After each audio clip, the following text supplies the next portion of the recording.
Hey, Blue Table fans! I'm going to talk to you a little bit today about a time management system that I put together.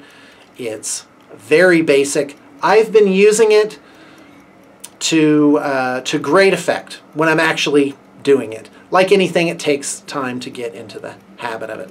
So let me show you my timers. I got them online. They're pretty easy to find. This is a little chibi carrot. I don't know if I'm using that word right. I have a carrot, I have a cute little garlic, and I have a pineapple. And those are my timers. I have them in different places in the house to sort of keep together with this. One of my favorite Zen stories is about it's a Zen master. He calls 3 of his students, and he says, "Tell me about when you are riding your bikes into town."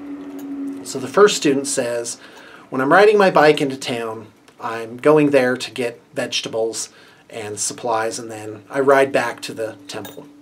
That's the end of my bike ride." And the master nods.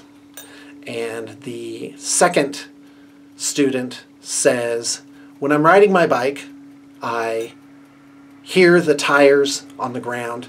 I hear the sounds of the people and the forest, the trail around me, and I feel the wind in my hair, and everything is wonderful."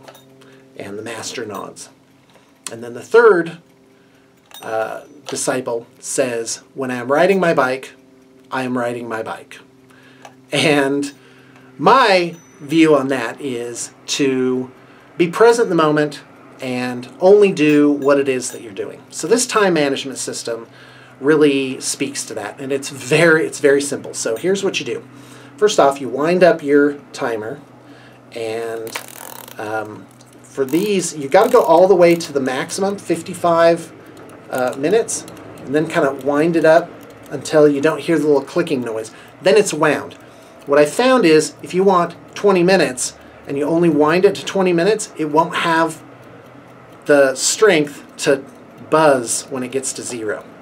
It doesn't go off. So now go to 20 minutes, set your timer down in front of you, and the 20 minutes is a great length of time. You can stay focused for 20, you can do something for 20 minutes and only do that one thing and not get distracted. Not get up and get yourself something to eat, not go to the bathroom, not wander off here and there, which is the bane of the person who's working at home or the independent publisher or whatever. So 20 minutes. Also, 20 minutes is what you can see on this timer. You can set it down so that the 0, you can see the 0 and you can see the 20. So it's a really good number in that way. So you set it for 20 minutes and you say out loud what you're doing. You say, "I am cooking myself breakfast." So for that 20 minutes, that's all you're going to do. You're going to cook yourself breakfast. When you are done cooking yourself breakfast, if you have finished the task in less than 20 minutes, you're going to wind the timer down so you hear that timer go off.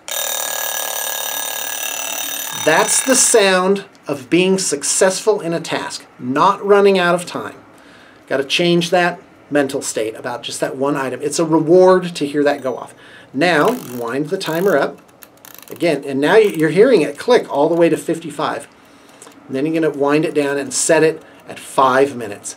Now you're on a break. You can do whatever you want. So now you might say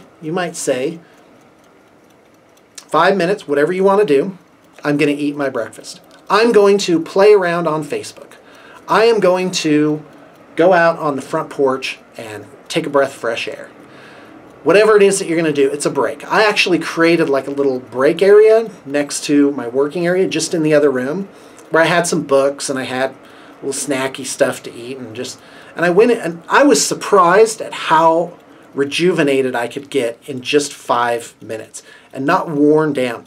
Don't try and work a 14-hour day and like really crank it out, because you're going to get blunted, and you got to stay sharp. A sharp tool is an effective tool. So 5 minutes is up. That's the sound of success. And then you wind it up to 20 minutes again, and you start in on your next task. Now, If you don't finish in 20, because a lot of things you'll be like, oh, I can't finish that in 20 minutes. That's fine. That's how this system works. And don't plan out a day and be like, 20 minutes, do this, do this, do this. No, no, no. Let it be a little freeform. Be okay with, like, I'm just doing this now. I'm not worried about my next 30 tasks or 5 tasks. I'm just doing this one thing. You're going to mow things down one at a time.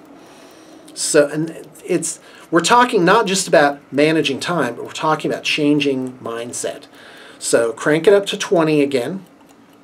If you didn't finish your task in the 20 minutes, that's okay. You have as many of these 20-minute things as you want. So crank it to 20 and keep going with the exact same task. If you can, break it down into smaller things. Don't say, I'm going to answer all my emails, 20 minutes. If you've got 500 emails, just say, I'm going to answer 10 emails, and then wind it down. When you finish those in 15 minutes and you have time to spare, that's awesome. Wind it down, take your break, and you'll stay sharp. And what I've discovered doing this is that those little 5-minute things, really, I'm not tired at the end of the day. I can just keep going. Now, if you've done 4 and you're working on something and you still haven't finished, now you crank it to 20 and you take a 20-minute break where you go and relax or eat or whatever it is. But what I've found is, like, it's okay. Just make the thing that you need to go take care of your 20-minute task. And winding it, having it in front of you, hearing that soft ticking, the physical action of winding it down, hearing the alarm go off, is really going to create this sort of stimulation and rhythm through your day. So I got to tell you guys, oh yeah, I was kind of cut off, wasn't I? This has worked pretty well for me, and maybe it will be something wonderful that you also will enjoy. Thanks for tuning in.